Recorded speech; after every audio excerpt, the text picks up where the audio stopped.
Audit Committee meeting of August 21st, 2014 is called to order. This meeting has been properly noticed and posted in compliance with the open meeting law. I'd like to introduce a newly appointed Audit Committee member, Annette Carrero. Is that correctly? Caro. Caro? Mm-hmm. Sorry. That's okay. Thank you for joining us. Thank you for having me. Public comment during this... I'm sorry, may I do roll call? Sure. Chair Tarkanian, excuse. Vice Chair Rosia, Here. Bob Coffin, excuse. Member Headley, Here. Member Carl. Here. Thank you, we have a quorum. Public comment during this portion of the agenda must be limited to matters on the agenda for action. If you wish to be heard, come forward and give your name for the record. The amount of discussion, as well as the amount of time for any single speaker is allowed, may be limited.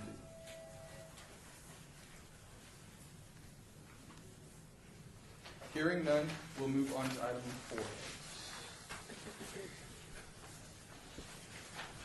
For possible action, approval of the final minutes by reference of the Audit Oversight Committee meeting of May 22nd, 2014.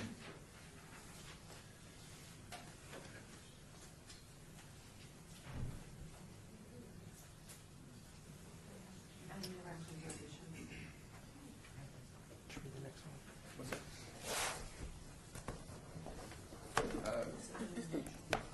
Motion for approval. I make a motion to approve the minutes. All in favor? Hi. Aye. All opposed?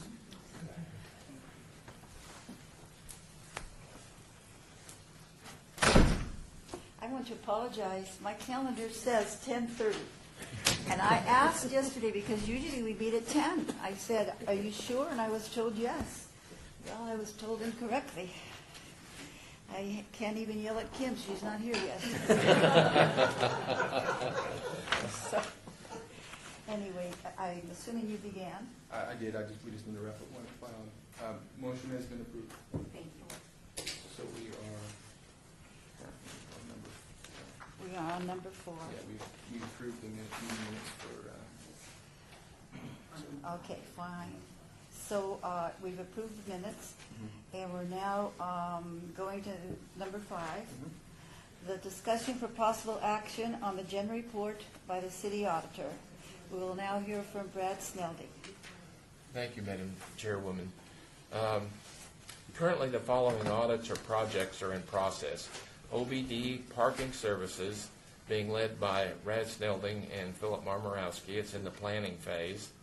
HR Safety and Liability Programs, being led by Philip Marmorowski, and that's in the fieldwork stage. OAS Emergency Management Grant, Gary Phillips, and that's in the planning stage.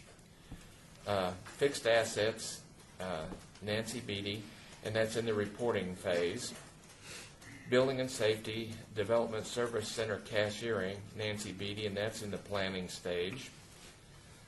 Golf Course Local Play Provisions, Brian Smith, and that's in the fieldwork stage. Fire and Rescue Support Services, Equipment and Vehicle Maintenance, Gary Phillips, that's in the planning stage. Communications, Nancy Beatty, and that's in the planning stage. This concludes my report. Are there any questions or anything anybody wants to move for on a discussion? All right, hearing that none, then could we have a motion, please, for acceptance? Motion for acceptance. All in favor? Aye. Aye. All right, so that passes. And now we'll have a discussion for the possible action on the annual audit plan for the years 2014 to 2015. Thank you, Madam Chairwoman. The City Auditor's Office audits from an annual audit plan. The plan identifies performance audits selected for the fiscal year. We audit on a cyclical 5-year audit plan. The City of Las Vegas has 12 departments and 6 offices. We plan to audit each of the departments 4 times during the audit cycle and each of the offices 2 times. We plan to complete 10 department and 2 office audits during FY 2014-2015. That's the current fiscal year. By way of background, We will determine the objectives and scope of the audit by identifying the performance measures of the entity and selecting areas that present the greatest risk exposure. This plan allows for substitutions based on mayor and council or audit committee requests. The audit plan allows for computer assistance on audits, follow-ups, investigations, and other miscellaneous activities. By approving this plan, the city auditor's office can initiate these audits without having to return to the committee to obtain authorization. And this concludes my report. Are there any questions, anything anybody wants to discuss on this matter? Hearing none from this very active group listening, I'll ask for a motion. I move to approve the annual audit plan for fiscal year 2014-2015. All in favor? Aye. Aye. Opposed? The motion passes. And now we'll move to item number 7, the report for possible action regarding an update of the audit of leisure services, Sport Fields Administration, CAO 1603-1011-3. And we'll hear it from Rad Snelding. Thank you, Madam Chairwoman. Nancy Beatty was the lead auditor on this audit, and she will give her updated report. Good morning, members of the committee. I'll provide an update on the status of the audit of leisure services sports field administration. One audit recommendation has been closed since the last audit committee meeting. Therefore, 4 audit recommendations remain in extended status, and 3 audit recommendations remain in incomplete status. As a note, I do have a meeting scheduled next week to review 12.1 concession permits and 3.1 nonprofit and test documentation. This concludes my briefing. I'd be happy to answer any questions you may have. Representatives from the Department of Parks and Recreation are also the. Does anybody have any questions? Anything you want to discuss? Are the newer members, are you familiar with what it means if it says extended? Maybe you just might want to explain that and explain how long extended can last for those who are more new on the board. Extended means that there's conditions in place that prevent it from the recommendations from being completed at this point in time.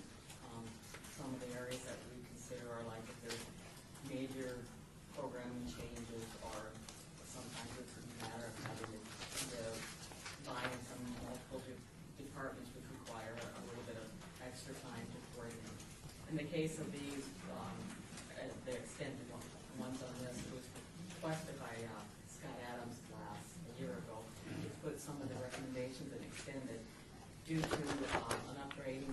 They changed the computer system and they also changed the allocation process when they wanted sufficient amount of time to be able to fully implement the system as well as the allocation process. So if you had an audit and you had 10 recommendations, you might have 5 that are completed, you might have 3 that are extended, and the other 2 would be not completed? Well, when we issue a report, there's a section on the back of the report called the management response. The departments give us their plan of action, how they're going to implement the recommendations, as well as the date that they plan to implement it by. That date determines the initial status of that report, of that particular recommendation. For example, if the date has not come yet, it's in an undue status, which not due status, which means they're still working on it. They haven't reached that point in time. Complete means that they completed the work required and tested it. We actually go back to the field and do a mini audit of those recommendations to see what they have implemented will mitigate the risk that we noted during the audit. Then there's the extended status, which is sometimes it's things beyond that until that at this point in time we cannot. So I'm just trying to get out of the background here because we may discuss more of that later, but just the background on the difference between the two and where we are. Do we have a motion on this for acceptance? Motion to accept this report? All in favor?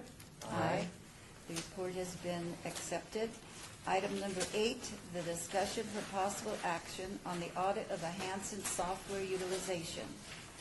Mayor and City Council staff members 2009-1415-01. And thank you very much. I know you do a lot of work on it. Report from Brad Sneldy. Yes, thank you, Madam Chairwoman. Brian Smith was the lead auditor on this audit, and he'll give his report. Good morning. The City Auditor's Office completed an audit of the utilization of Hanson software by the mayor and council staff members. The city uses an enterprise resource planning software application known as Hanson. Approximately 700 city employees have Hanson user accounts. The largest number of Hanson users work for the following city departments: Public Works, Building and Safety, Planning, Operations and Maintenance, and Fire and Rescue. Hanson is used by these employees in land and asset management and the tracking of service requests, work orders, inspections, applications, and permits. The city is currently in the process of upgrading Hanson to a web-based version of Hanson known as Infor. Infor was recently implemented in the city's business licensing division and will be rolled out to other city departments in the coming years. The mayor and city council staff members, which is comprised of 15 employees, have very unique jobs within the city, as they're regularly responding to questions of constituents and council members on a wide variety of issues involving the diverse operations of the city. Hanson is just one of the city's systems that are available to these city staff members as a resource to obtain needed information. Several city council staff members expressed concerns about the difficulty that they've had in accessing needed information from Hanson in a timely manner to effectively perform their job responsibilities. Our objectives in completing this audit were to evaluate these concerns that were brought to our attention of the city council staff members in using Hanson, and to identify opportunities for improved accessibility to data within Hanson for fulfilling their job responsibilities. Through discussions and correspondence with mayor and city council staff members, a survey of these staff members, discussions with IT staff members, and a review of Hanson access privileges, we identified a couple audit findings that I'd like to review with you now. Our first finding related to the data accessibility challenges. The mayor and city council staff members reported that they are rarely or never using Hanson due to a variety of reasons as follows. And of course, this is their perspective on their use of Hanson. The software is difficult to navigate in. It's difficult to obtain timely answers to constituent inquiries using the software. Insufficient access privileges have been granted to obtain information needed for their purposes. Certain data fields lack sufficient information for their purposes. And certain data fields contain unfamiliar department-specific acronyms or information. And also there was mentioned lack of adequate training in the software. Now, of course, as I mentioned, these staff members are not using Hanson, well, they're not using it much at all, but they're not using it on a regular basis. To somebody that would be in another department that is using Hanson on a regular basis, of course, it would be obvious it would be much easier for them to work with the software. Several years ago, IT created a desktop utility specifically for the mayor and council offices known as Hanson Lookup that allows the mayor and city council staff members to view the status of service requests by city council ward in Hanson. The feedback received from the mayor and council offices is that this desktop utility is not being used. IT has a software application known as Oracle Business Intelligence, otherwise known as OBI, and this may be an option to enhance the mayor and city council staff members' accessibility to needed information, specifically to information within Hanson. OBI can be customized to the needs of work groups and is capable of pulling data from multiple systems. OBI has already been used by IT to create customized data summary screens known as dashboards for city departments based on their specific informational needs. The summarized data can be selected by a user to view the detailed data behind the summarized data. Here you'll see an example of an OBI dashboard showing, let's see,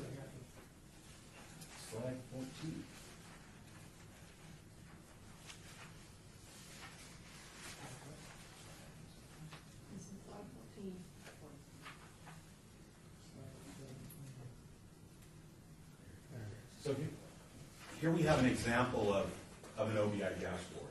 And we see that this shows the number of service requests by ward. The slick thing about this software, based on my experience and just my limited use of it, is you're actually able to click on any section, for example, in that pie chart, and you're able to drill down and see more detailed information on that summarized data. Now, while many of the mayor and city council staff members have access to this, their access is currently limited to only several dashboards, including one that summarizes the service request, as we've seen here. And based on feedback from the staff members, OBI is not regularly being utilized due to a lack of awareness of the software and or a lack of training in its use. So in order to address these findings that I've discussed, we have provided 3 recommendations to IT as follows. IT should complete a data needs assessment of the mayor and city council staff members with an emphasis in identifying information needed by them on a routine basis.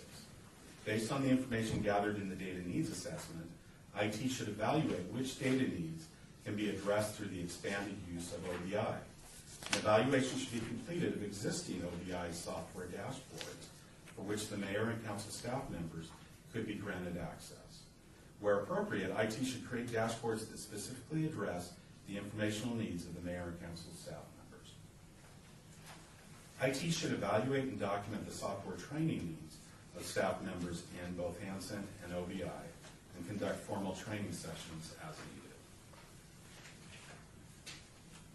We also identified in our review of the Hansen security access rights granted to these 15 individuals that despite these individuals performing essentially the same functions, there were differences found in the Hansen security rights that they had been granted.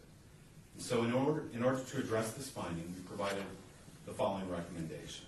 IT should complete an evaluation of the Hansen security access rights for these individuals in conjunction with the user needs analysis to ensure the staff members have the appropriate and sufficient access rights for their job duties. Management responded to these recommendations, and their responses are found at the back of the report. IT's already completed a user needs analysis, and they're currently working on how to best address the identified informational needs of the mayor and council staff. And I'd like to thank the mayor and city council staff members for their feedback on the usage of these software applications to help improve their accessibility to data needed to effectively and efficiently fulfill their job responsibilities.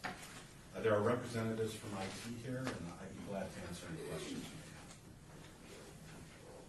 have. Do we have any questions? Is there anything you wanted to discuss?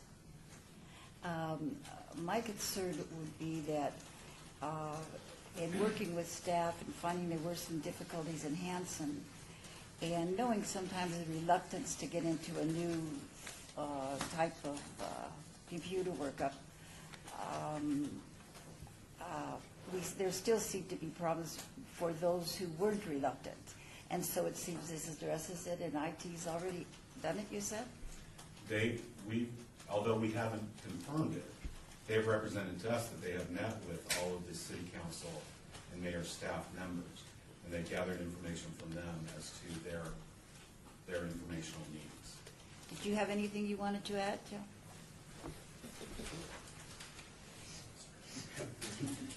For the record, Joe Marcel, IT director. With any application as complex as Hansen now in for, 2 things are necessary. One is we have to know with some level of consistency what the needs are for the community and where it's going to be installed. The 3 things that are necessary in any software is what is it that you need.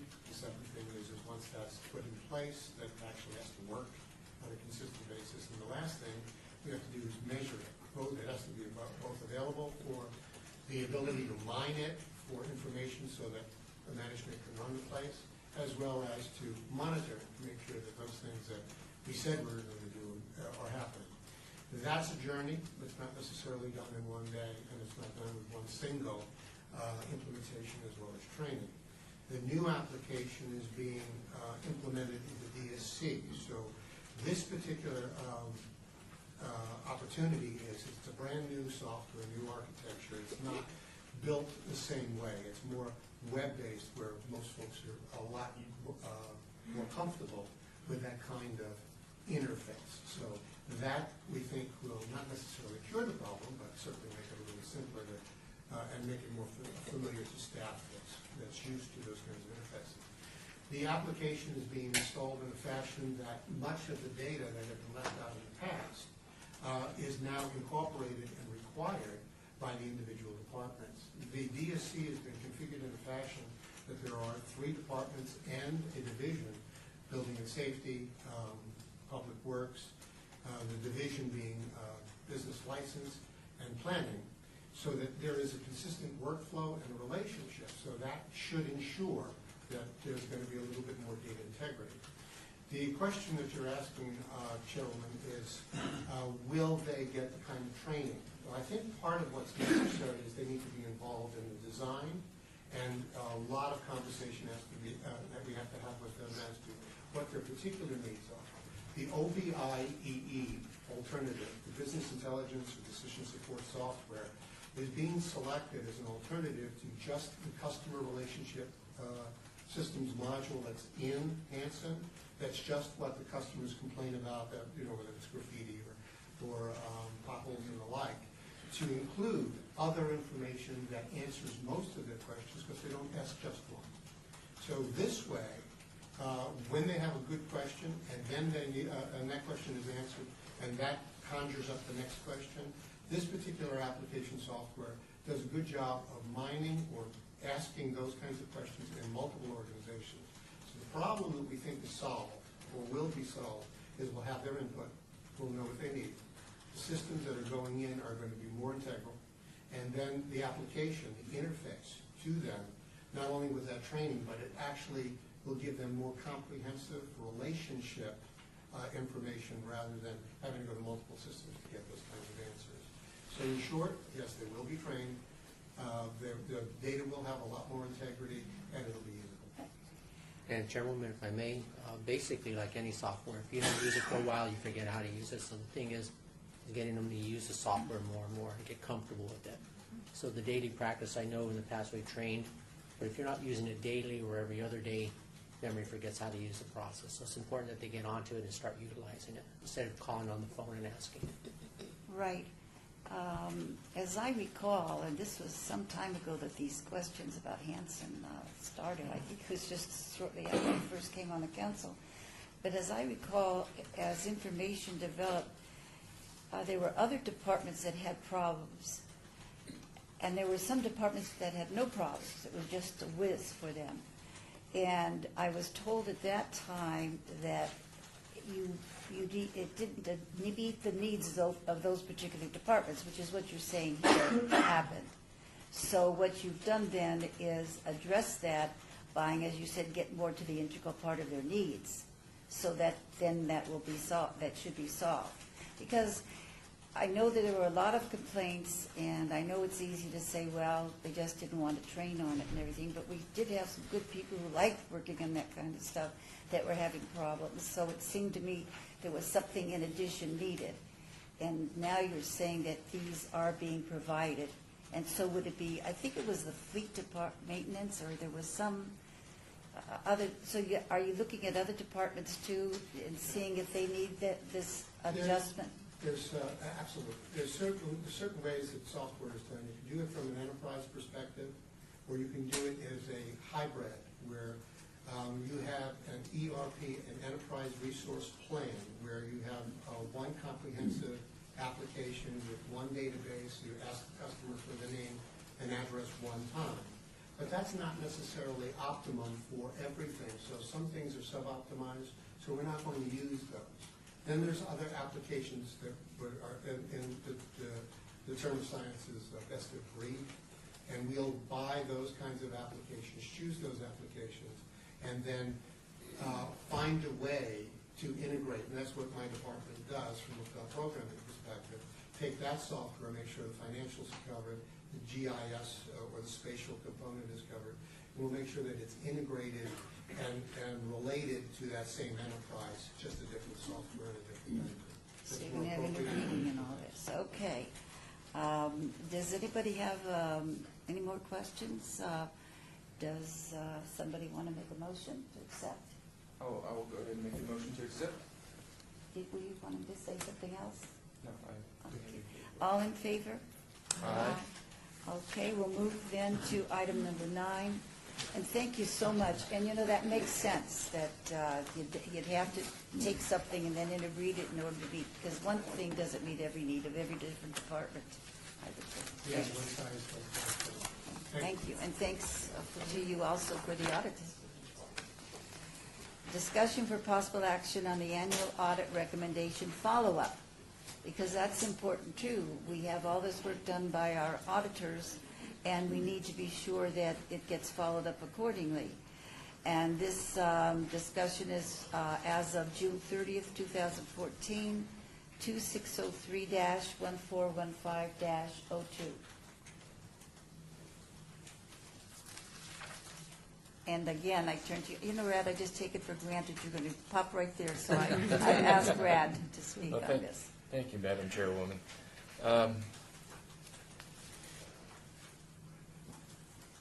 By way of background, audits completed by the City Auditor's Office contain findings which indicate a condition that requires corrective action. Recommendations are made to address those circumstances and eliminate or mitigate the noted condition. Management is asked to provide a management plan of action and an estimated date of completion for each of the recommendations. These management assertions are included in the audit report. From the City Auditor's Office, the City Auditor's Office tracks the status of these recommendations. And this may be a little bit of a rehash, but talking about there are 4 statuses: complete, incomplete, not due, and extended. And we did hear a little earlier in the meeting about some of these. In the case of complete, the recommendation has been implemented. Some other action has been taken to effectively correct the deficiency, or other circumstances warrants the status of completion. Incomplete, the recommendation has not been implemented. Not due, the due date in this case is after June the 30th, 2014. Again, remember, we're asking the department, when we complete an audit, to give us a plan of action, a management plan of action, and an estimated completion date, and that's what drives the due date. And then finally, the one which we did spend some time talking about, extended, the recommendation has not been implemented due to circumstances beyond the department's control. Okay, much of the benefit from audit work is not in the finding reported or the recommendation made, but in their effective resolution. City management is responsible for addressing audit recommendations. The follow-up is a process to help management fulfill this responsibility. An audit recommendation remains incomplete, extended, or not due until city management completes the recommendation and notifies the City Auditor's Office, including forwarding applicable documentary support. Subsequently, audit staff evaluate evidence supporting management's representation. If the evidence demonstrates that the recommendation has been adequately addressed, the auditor identifies the recommendation as being complete and notifies city management. That's when it moves from the incomplete, not due, or the extended to the complete status. The City Auditor's Office has provided 1,491 audit recommendations requiring corrective action to departments since January 1st of 1999. This report summarizes the status of these recommendations as of June the 30th, 2014. As of June the 30th, 2014, 1,386 recommendations, or 93% of all recommendations, were complete. 57 recommendations, or 3.8% of all recommendations, remain as incomplete. 25 recommendations, or 1.7%, remain as extended, and 23 recommendations, or 1.5%, remain as not due. Talking specifically about incomplete recommendations. As of June the 30th, the annual audit recommendation follow-up report included 57 incomplete recommendations. This should be adjusted downward by 12 to 45 incomplete recommendations for the following reason. We completed 4 software audits. The findings and recommendations related to the departments we audited have been completed. However, each of those audits also had 2 findings with 2 recommendations each that related to information technologies. These 12 recommendations are 4 repeated 3 times. This table lists the number of incomplete recommendations by department. There are a total of 45 incomplete recommendations.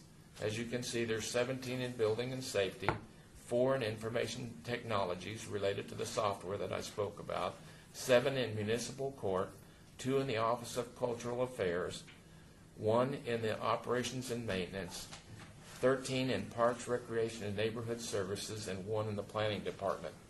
At this time, I'll review the incomplete recommendations. Representatives from the affected departments are present and available to provide information on the progress in addressing these recommendations. First one is building and safety. This was the audit of building and safety code enforcement property nuisance abatement program. There are, as noted, you can see there are 17 that are listed there, and I would like to help to put this in perspective. In the original audit, we identified 30 recommendations. To date, 13 have been completed, and we are waiting for code enforcement to let us know when they are ready for us to resume our follow-up testing. Now, today we have Chris Knight and some of his staff with us, and I believe Michael Baus would like to make a presentation in regard to this. Or Chris. Good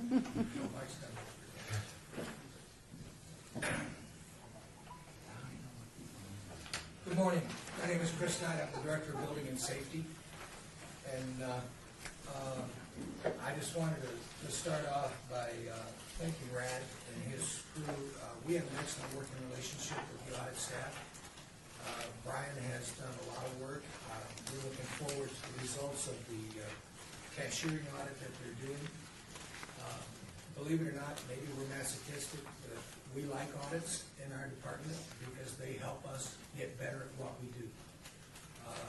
We have been going through about 6 years of process improvement in the building and safety department, and these audits are critical to that process improvement. They both protect the interests of the city and they help us to improve our processes. Mike is going to give you a report. You're going to find that a bulk of the remaining issues have to do with our SOQ process, statement of qualifications for our contractors. The contracting process that was in place when we took over code enforcement was poor at best. And the audit helped us to identify that, and we are working with multiple departments to get those SOQs to a point where they're efficient and our contractors have the right documentation, we have the right process, and things are correct. So with that, I'm going to turn it over to Mike, and Mike's going to give you an update on the status of where we're at. Good morning, Madam Chair, members of the committee. For the record, Mike Baus, Building Safety Manager. We've handed out an Excel spreadsheet, which is an abbreviated version of what we use to track our status in addressing the 30 items identified by Mr. Brian Smith and his audit of the code enforcement abatement process. And we have them color-coded. The purple items are items that we've completed. The items in green are items where we put the administrative infrastructure in place to address Mr. Smith's recommendations, but we forgot to notify him that we'd implemented them and we're ready for him to come audit and see how well we're doing. He brought that to our attention yesterday, and yesterday we notified him on the green items that we're good to go. So hopefully we'll be working with Mr. Smith in the weeks ahead to address the items in green. There are 10 items in yellow, and 8 of those 10 items are all interrelated and interlinked with each other, either directly or indirectly. And as Chris said, this goes to how we hire contractors to perform abatement work for code enforcement. Typically what happens is we go out, we do an inspection, We see trash and weeds, junk cars on a given piece of property. We give the property owner notice to bring the property into voluntary compliance. If they fail to comply, we hire a contractor who goes out, completes the work, brings the property into compliance. We bill the property owner for the cost. If they don't pay it, we leave the property. In order for us to be able to respond in a timely manner, we have a list of pre-qualified contractors that we regularly use to do this work. We send them, here's a notice that we need bids on this property. The contractors respond, we review the bids, take the lowest bid, hire the contractor and get the work done. That process about getting the contractor pre-qualified and get them on our list hasn't been looked at in a number of years, was not well documented. There wasn't a formal procedure, and Mr. Smith brought that all to our attention. We hadn't touched base with our partners in finance to find out if our contractor insurance requirements were up to date. We hadn't touched base with our partners at the Contractor State Licensing Board to see if we were still requiring the appropriate licenses for the contractors. So there were a number of interrelated issues, departments and agencies that are involved in that process. When Mr. Smith asked us questions, and we asked our partners, it had a positive cascading effect. And that they would ask us, why are you asking this question? We'd say, well, we're going under an audit with the city auditors. And then our partners would say, oh, well, we'll get back to you. And then they looked at their internal processes that probably hadn't been looked at in a while, made some changes, and then got us the information. That even happened at the State Contractors Board, where we said, what license does it is required to do this type of work? I thought it'd be a quick, easy answer. It wasn't. They had to go back and take a look. Well, the license classifications have changed. Question hasn't been asked recently. And we got updated, correct information, but sometimes to get the correct information takes time. And it just took far more longer than what we anticipated. Where we are today with that whole process is we have the statement of qualifications document has been finalized. It's been put out on the street for interested contractors who want to do work for the city to respond. We have 8 contractors that have responded to our RFQ process. We have a committee that's formed that in the near future, the next week or 2, will be reviewing those responses, qualifying the contractors, then we'll put them on a list that get certified, and then we have a formal, up-to-date process in place. That's 8 of the 10 items that are in yellow. The other 2 are just other issues that we need to work on. So where we are today is we believe that by November 1, all the items in yellow will be either purple as completed or green as in we've done our part and the auditor's monitoring to make sure that we do we're doing what we said we do. My director, Mr. Knight, has communicated to me that has to be done by November 1, and we're pretty sure we're pretty clear on that direction, if you know what I mean. So with that, I'd be happy to answer any questions. I bet he, I'm not that mean. I bet you were surprised that you had these still, were you? A little For bit. a length but of time. not What happens, totally. we get busy with everything, Yes, ma'am. and these little things that we know we're handling, but we don't follow through the whole thing, so it's finally resolved. I have reviewed a large number of policies and procedures that our code enforcement division in the building department has more policies and procedures than any other division. It's one of our work emphasis this year, in this fiscal year, to develop written policies and procedures, especially in the divisions that came from other places that have never had them. And we're really trying hard to put that in place so that there's consistency in all of our staff, but code enforcement is light years ahead of everybody else as a result of the audit. And that's why we like audits, because it gives me the credence that I need to push for the change that I'm looking for. So we welcome audits, and it gives us that opportunity to make our service levels better and the kind of service that we provide to the people that come into our department. Do you have any Any comments? other questions? You think this is a good idea? Yeah, this is looking great.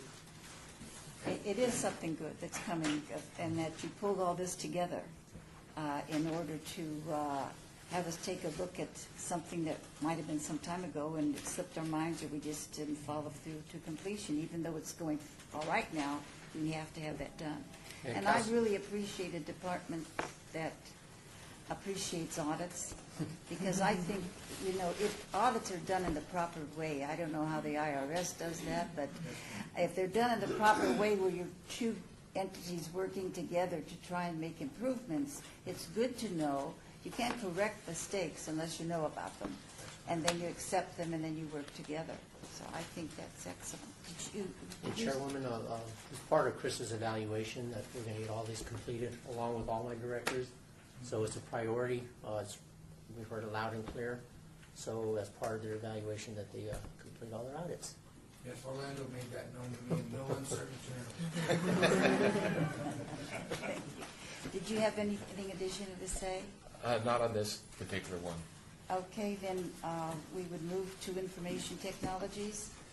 Yes. Thank you very much, and the color chart helped a lot. Just for the way of information, let me show you a couple things on the numbers. You can look at the numbers up here. The first four numbers let us know the area that we're working in.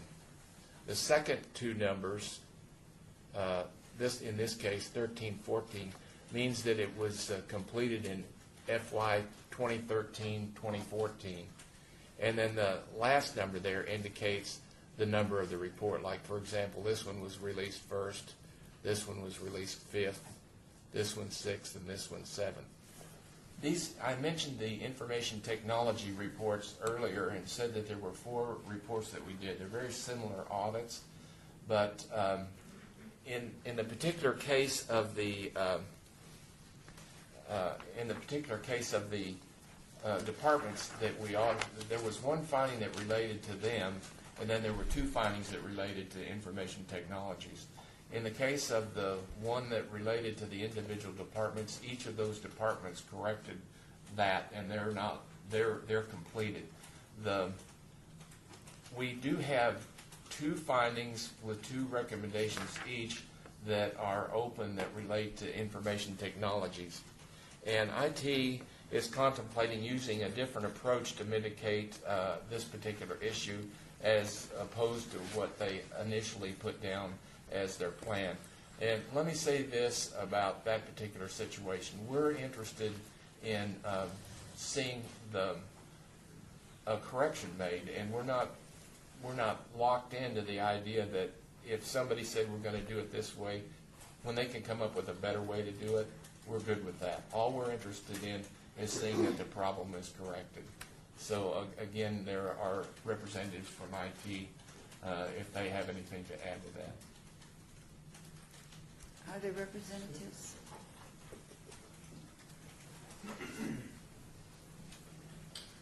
For the record, Steve Martin, City of Las Vegas IT Department. And for the record, Joe Marcel, Director of Information Technology, and I just brought the Smart Recruit with me. So essentially, originally when this came through, we really tried to take the approach of solving the problem through automation, management through software automation. And we went through a long process of finding software that would do this for us and vetting it out. And ultimately what we discovered was that the cost for procuring and implementing that software was going to be a lot greater than we anticipated, and a lot more money than we felt was. In other words, the software that we were going to propose to implement would solve more things than what we really were trying to solve. And we just couldn't justify the cost expense for that. And we felt like we needed to go back to the drawing board and look at the tools and resources we already had to try to better utilize those things. So we had to dig deep, and we started to come up with, and we have formed together a new plan of dealing with this using existing tools. And so we've been working at, we've crafted some new policy and procedure for this, and we've been working at trying to develop an implementation plan. We've already held several meetings in that regard, and we are also targeting completion of these new processes to manage this for us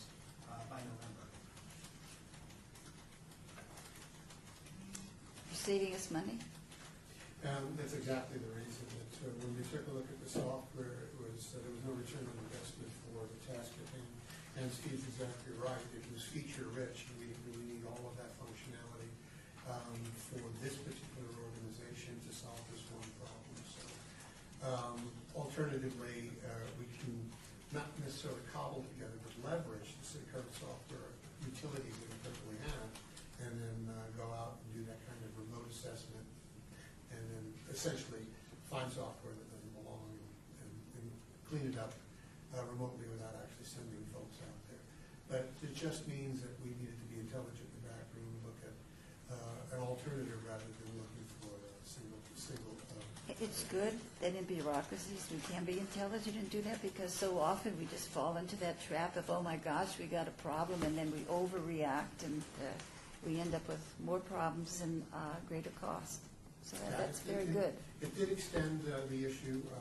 We discussed last time that the audit department would find less because we would be doing that analysis on a consistent basis well before they got to the next department. But we didn't buy the software, we went a different direction. And this is working out well? I'd like to add one thing. I think in information technologies would agree with me. What drove this was the problem that we have with licensing with software. So it's an important issue. It's just it's still a valid issue. It's still a valid finding, and still the recommendations are still valid. It's just how we're gonna approach it that's changed. Councilman, Madam Chair, the bigger issue is on the bigger software. I tend to agree that for what our findings are and what the audit has shown us is essential, and it's important, and we commend them for that. But for the bigger issue, it's the Microsofts, it's the Oracles, it's the Infors of the world, as well as Adobe and others, that we really need to take good care of to make sure that we're licensed properly, that software is not only licensed to the city, but on an annual basis, as we either add or subtract users, that we manage that. So we either shore it up or reduce it, and then manage the cost accordingly. Those audits are conducted for the bigger ones, but with the one-up software that either gets acquired by a department and/or comes off the internet as a download and there's no license for, that needs to be addressed as well. It's just penalties are somewhat less, but the issue is still real. Thank you. Any comments, questions? Taking all this in, huh? Yeah, okay. Well, thank you so very much. We appreciate that. And I like the way you're attacking the problem. It's good. Well, I think we got a lot of help from Phil and audit, and I don't have a lot of assistance. And when we decided to go in a different direction, they were very, very accommodating. Good. That's good. Thank you. Okay, the next area are seven recommendations that are in the municipal courts area.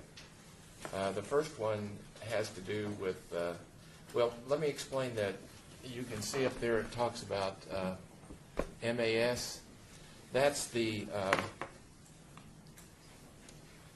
minimum accounting standards checklist from the Nevada courts, which we were asked by the court system to come in and perform an audit.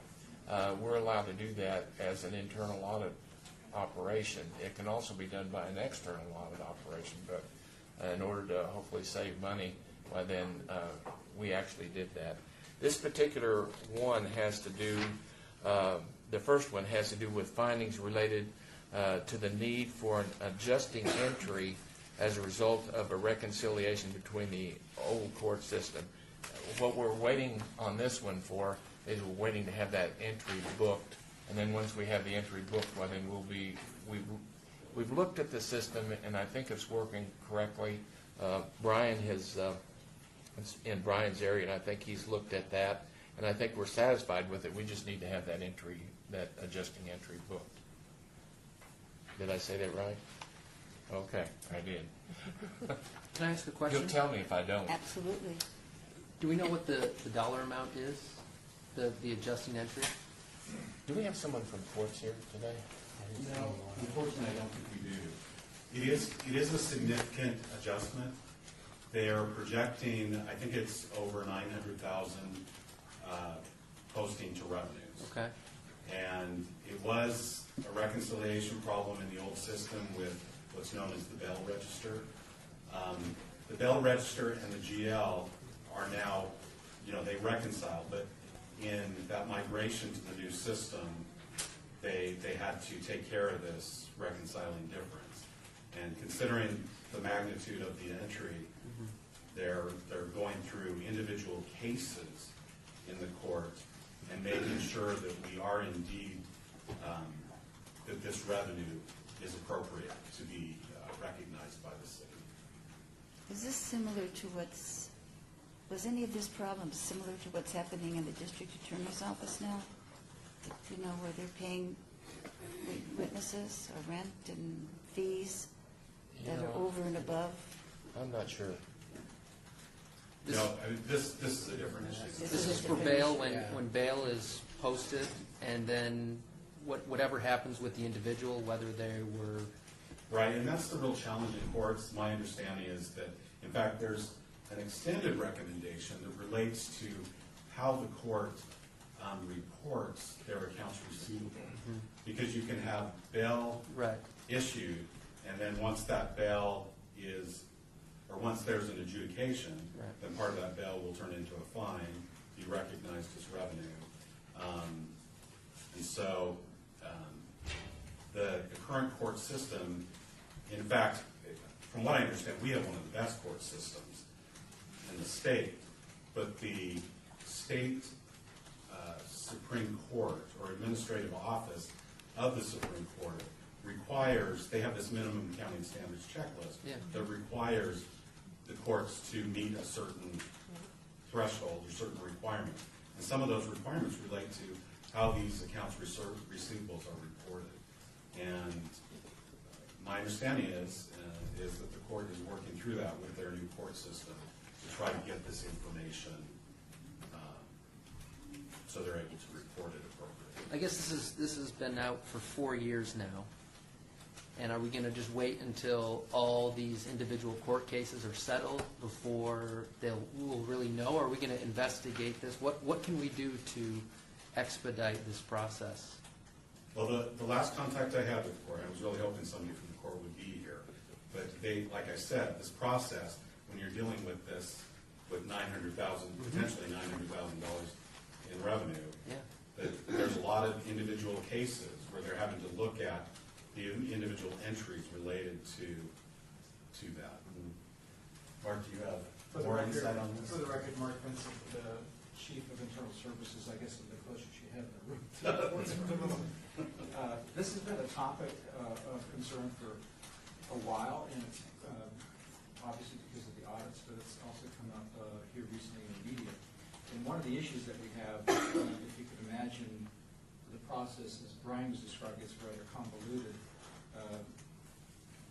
Somebody gets a ticket, a moving violation, they don't show, warrant goes out, then they show, and then maybe they have to go to school and pay a fine. They pay the fine, but then they don't go to school, no warrant. I mean, on and on and on. So you can have literally tens of thousands of dollars not sending warrants in something that's a misdemeanor traffic violation. So the court is acutely aware of this and is in the process, as you can imagine, trying to make sure that all defendants pay their fines and do what the court asked them to do. And the warrants is usually a tool to get them to do that. But the reality is the warrants far exceed, in some cases, the effort that you could take to bring somebody either back or to go find them. So there are some issues with the CMS system, which is part of what's showing up here in the audit. And I can tell you that the court is in the process of working with IT to actually look at replacing that system. So I think until those decisions are made, until they move forward with a new direction or deal with what they have, some of these are going to be hanging around, which is I mean, I don't know if a new system's gonna fix the problem. We're still gonna have a $900,000 unreconciled The way difference. I understand, well, So we gotta chip away at this thing or something. Well, and out of due diligence, Yeah. we held on to this recommendation. Yeah. We could have said, well, they're on the new system. The Bell Register reconciles to the general ledger. They're making sure that it continues to reconcile. And we could have said, okay, they did what was required. But out of our due diligence, we want to hold on to this recommendation until we see that this journal entry is posted and get an understanding of what they went through to come up with what the journal entry should. So there is a bond tracking mechanism, and they are following the minimum standards. It's just a matter of getting this reconciling difference down a little bit. Right. Okay. Because of the migration to the new system. Now, I believe they're due for a new minimum accounting standards audit in the near future here. It sounds like, do you have some experience with doing those audits? No. Involved? No, Okay. I just read the report. Yeah, yeah. And so the challenge has been for the courts also is these minimum accounting standards, they are continually changing.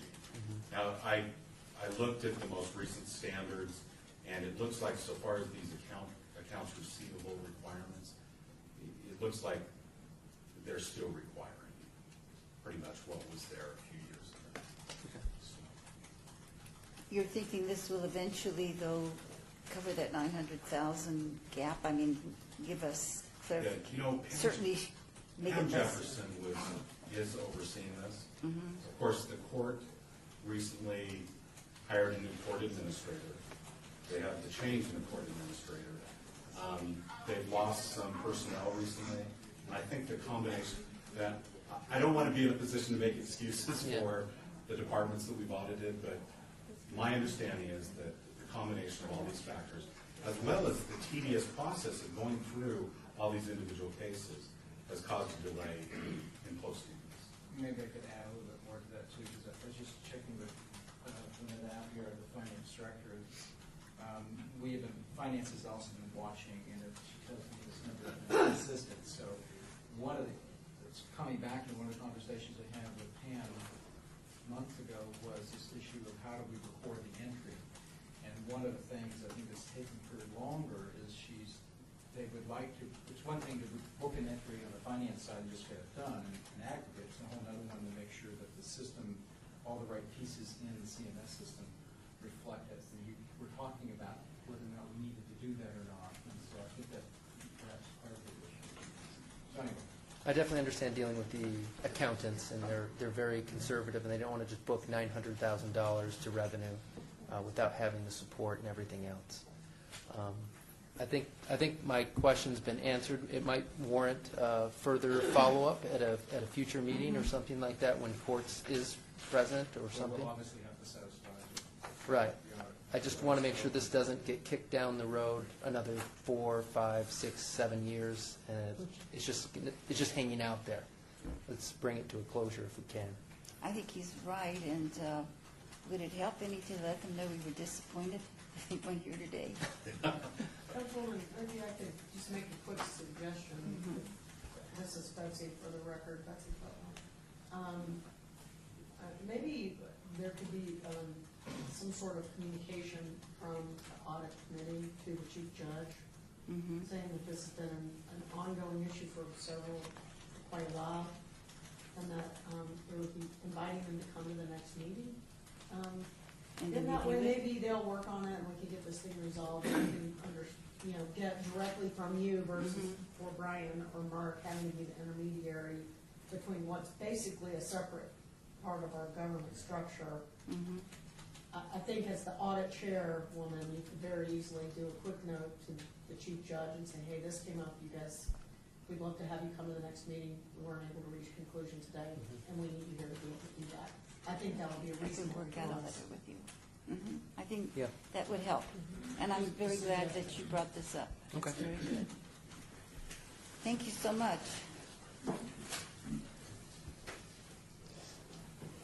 The next 6 open recommendations relate to the municipal court subpoena witness fee fund. And let me talk about that just for a second. Although that is under the municipal courts, it really, it's really a function between the city attorney's office and finance in order to get that witness fee fund paid. And in this particular case, resolution of this issue is dependent on the efforts of two individuals, one in finance and one in the city attorney's office. Both of these positions have recently turned over, and what we'll do is we will recontact and see if we can, the affected departments, and see if we can remedy that situation. So that, I think we need to do some work on that one. At least put it back in the court so we can get it done.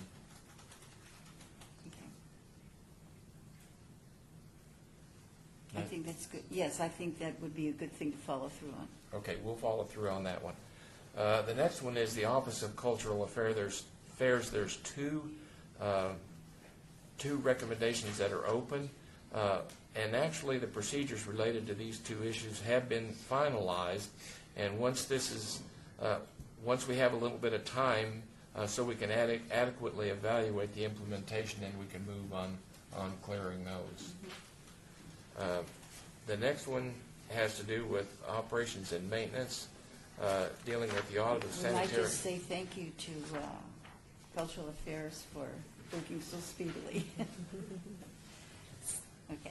All right, the next one is operations and maintenance. There's one in the audit of sanitary sewer system maintenance sections that has to do with standard procedures. And the maintenance management our recommendation should create standard operating procedures for three primary functions to enhance management oversight, improve staff accountability, and provide orientation and reference material for staff and documentation, and documenting the institutional knowledge of existing staff in case of employee turnover or extended absence. The new policies have been written, and what we will need is some time before we can adequately evaluate the implementation. And I was talking to Brian, this is in Brian's area, and he said that he has plans to go out in mid-September and do some work related to that. Oh, and Jerry Walker is there too. Yeah. Jerry Walker is. Would you like to make any comment, Jerry? Mr. Walker? Well, we think we've written a comprehensive set of policies and procedures, and feel they're implemented, and that Mr. Smith. That comes from Jerry.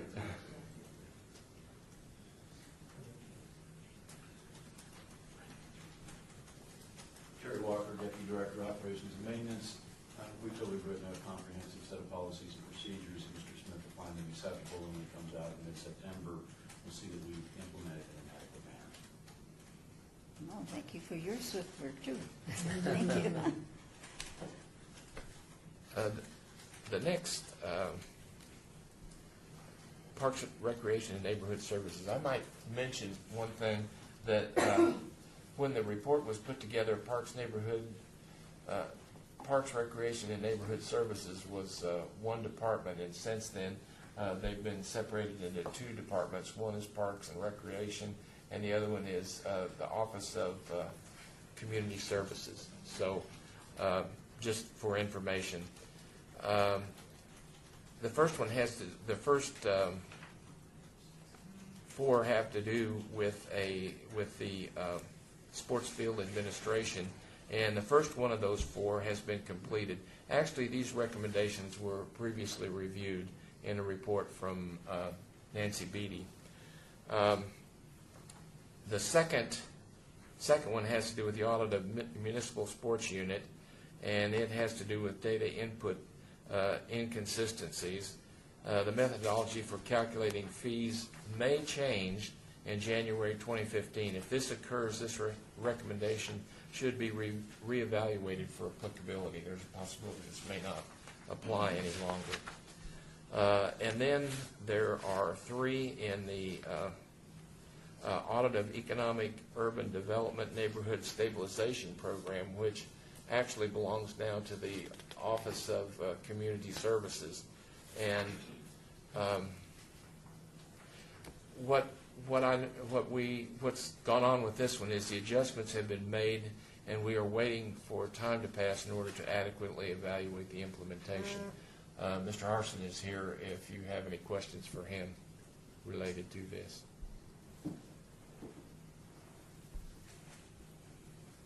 I didn't have any questions. Did anybody else?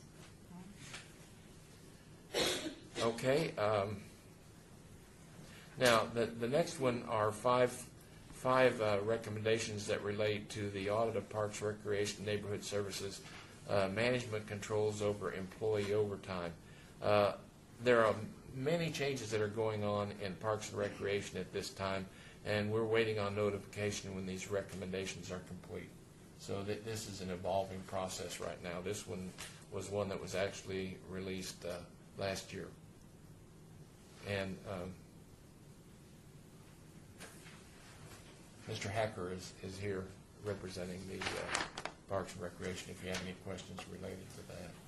Did you have any comments to make, Mr. Hacker? Okay, then the This is a final... biggie. It's a biggie. Okay. Then the final one has to do with the planning department, and it's a lack of document filing and retention guidelines, and we're waiting on the finalization of documentation on that particular one. And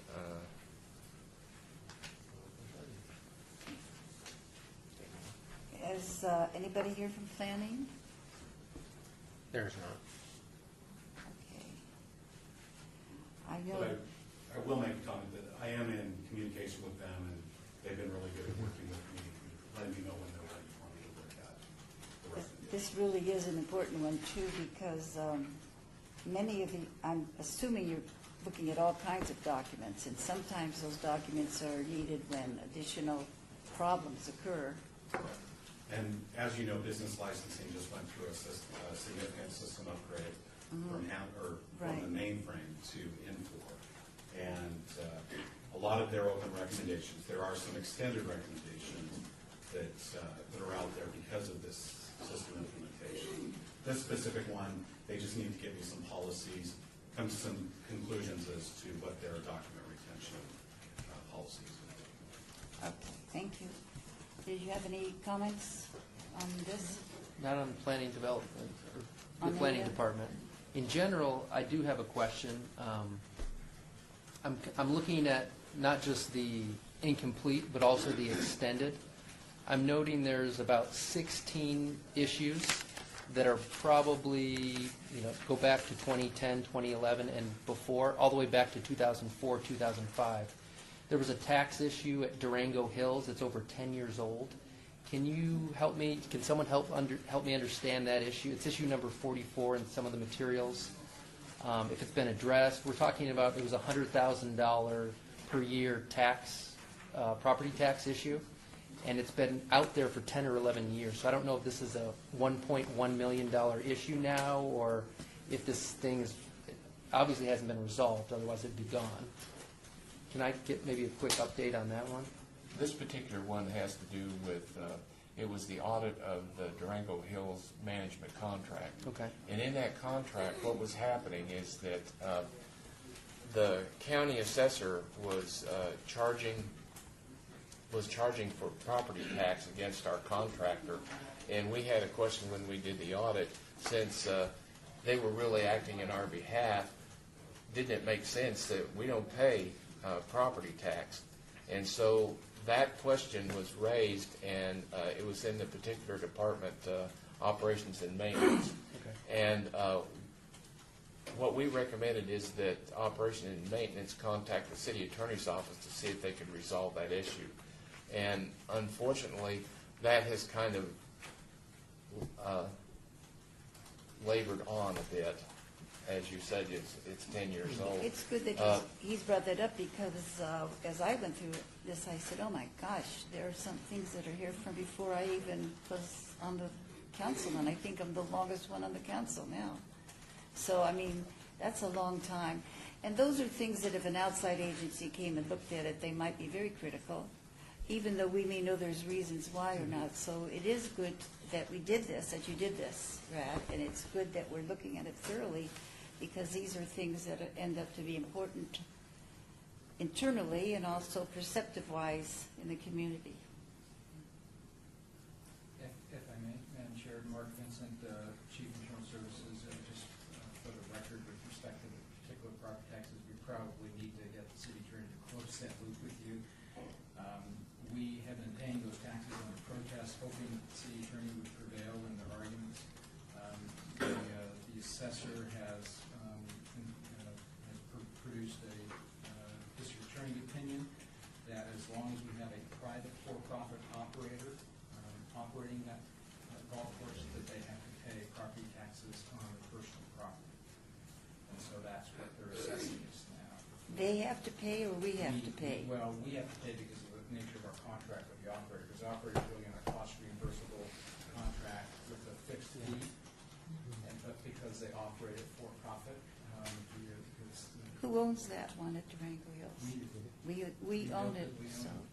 It's possessory. Yeah, but it's possessory use, and again, because they're operating for profit, they're paying on their personal property. And it's the same you will find at operators, for example, in property like Cashman Field. Well, if it hasn't been, is this a court or is this another? This is an opinion from the DA, District Attorney, who advises. Well,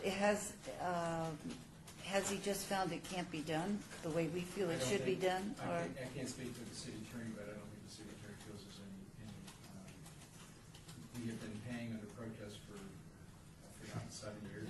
It's 10 or 11 years. Yeah, it's a long time. Our city attorney has no desire, apparently doesn't feel this, that merits, the situation merits a lawsuit that would prevail. We're not the only ones that are paying it.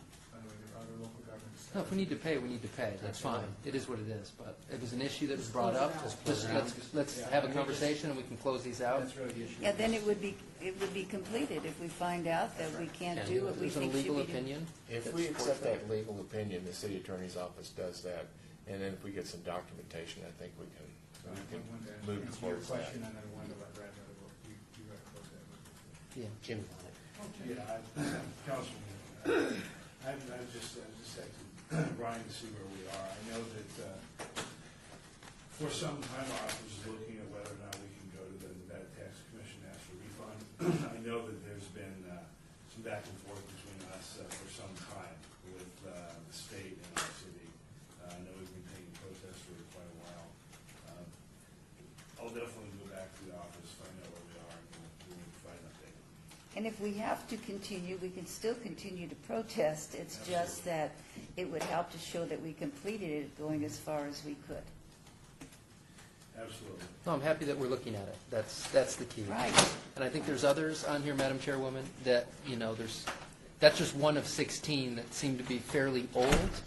And I think we might need to have a process to go through some of these, even though they're in the extended. I've been an auditor for 14 years. I understand there are games that can be played with this. We can move things from incomplete to extended and back and forth. I understand how it works. You have to be judicious about this. You have to work with the people that you audit. And so when they say, yeah, we have extenuating circumstances, we need to hold off on that. I understand what they're saying. But sometimes when we're talking about 10, 11 years, we should start to work this backlog similar to that 900,000 we talked about earlier. Right. Someone should be working this backlog, and I think it's probably our job to do that, is to make sure we get follow-up on this. Right, call attention to it, and have our audit group follow through, right. Could we start with some that are the oldest and, start chipping away at them and give us a report perhaps on where we are? This is interesting on the fact that the district attorney gave that information. Madam Chair, one of the things that we've been doing is, at the request of the council, not the council, at the request of the committee, we've been giving you an updated report on the status of the Parks and Rec findings each meeting. We could do something similar with this and take, in particular, anything beyond a certain point in time and let you know what progress we've made on these things on a meeting-by-meeting basis. What point of time do you think would be the most advantageous. Well, from an auditor perspective, I'm not so worried, and this is where Annette could even help out in the first, in her first meeting, but I'm not so worried about last year. So 2013, 2014, people are still working through those. That's a reasonable time. Even the prior year to that, 2012, 2013. We are a government agency. It does take a little bit longer sometimes. There are systems that are being implemented and other things that are long-term in nature. But anything over 2 years would be my personal cutoff. Would you agree, Brad? Yes, we How can. does that fit in with the resources you have? Well, what we can do, most of this is automated. It's just a matter of us pulling the information and putting it down in a table and letting you see it. We can go back and we can give you a status update on those, virtually on all of the extendeds and the incompletes. Well, and just let you know what's been cleared from this old report. And, then everything and that else would be is- the report that we could get on a regular basis. Quarterly, Yes. I think. Quarterly would be good. But in addition to that, then, can we close out some, as he mentioned, those that are more than 2 years old? Well, what we'll do is we will go back and we will look at all of the extendeds in particular. Okay. And the incompletes go back to 2008, 2009, Yep. but the extendeds go all the way back to 2004, 2005. So what we'll do is we'll take the extendeds and we'll look at those and find out if they still are warranted. We'll contact the departments and see if they're still warranted to remain in the extended status. And if they're not warranted to remain in the extended status, well, then we'll move them over to incomplete or hopefully work to get those things completed. None of this is meant to be a pressure on departments or anything. It's just, it's all of us working together knowing it's just for, it's for improvement. It's for improvement in how we do this. And Chairwoman, if I may, Orlando Sanchez, City Manager's Office, we will work with RAD like we have in the past to make sure that we get these addressed for them. Yeah. I think, Madam, that what we're saying, that I think this is good. When we heard the one report, a couple of reports today, whether it was on Parks and Rec or we heard from the IS department, I think a periodic report, especially for these that are on our radar, would be good just to refresh. Just like we just talked about this one for the tax issue. Well, hopefully that one will now go away now that we've shined a light on it, now that we've talked about it. I feel good about it. I feel happy about it. Some of the other ones, I think we just need to help move things along a little bit. Agreed. I don't know if I feel happy about it. Well, all governments want their money, But I accept the so. necessity of Yeah, following. absolutely. Yeah. Any other questions or comments? Then we should have a motion to accept the report. I move to accept the report. All in favor? Aye. Those opposed? Oh, I don't need to say that. All right. And now we have our citizen participation time. Public comment during this portion of the agenda must be limited to matters within the jurisdiction of the committee. No subject may be acted upon by the committee unless that subject is on the agenda and is scheduled for action. If you wish to be heard, come to our table and give your name for the record. The amount of discussion on any single subject, as well as the amount of time any single speaker is allowed, may be limited. Are there any citizens here who desire to speak? You can even speak if you're a citizen as well as part of the entity. Seeing none, I just before I adjourned the meeting, I'm assuming mention was made of why Councilman Coffin couldn't be here. He could not be here because he was at another meeting, and again, I apologize for the mistake on my schedule. And I say the meeting is adjourned. And thanks everybody working together. This, I think we're making good progress, and it's because we're all working well together.